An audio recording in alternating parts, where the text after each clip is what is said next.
Now, here's the other thing, though, okay? Because Loki was on the Avengers Doomsday set. I think we got it confirmed by, I think it was in one of the Cosmic Circus Alex Perez drops recently, that we're not getting the Beyond. No, we're not Beyond. Sorry, we're not getting we're not getting Molecule Man. So it's very possible that Loki could listen. Loki right now, as it is, he sits beyond time, holding the timelines together. We saw that at the end of Loki season 2, right? Now, like the Beyonders, Loki manipulates the multiverse from a place outside of existence.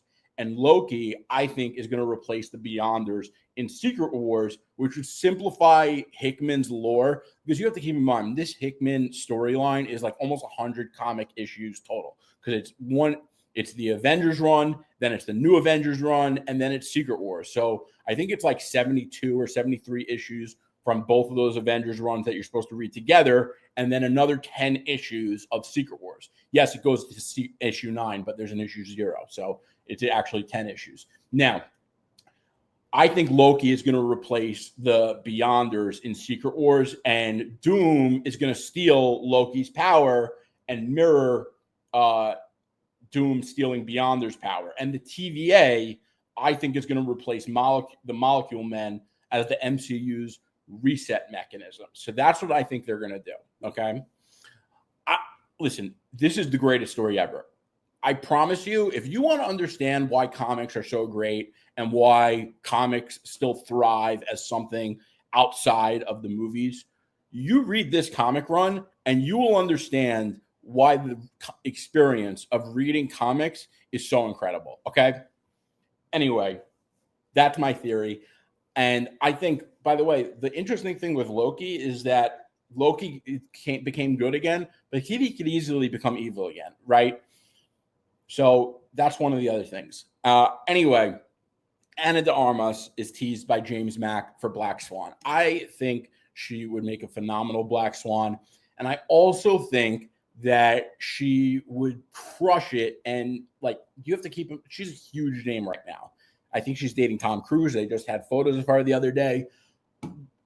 Women love her. Guys love her. And like, I know this cast is already like stacked as hell, but Ana de Armas is one of the few names that you could add to that roster and still bring new additional attention to. So I think that's a W. I hope that's the case.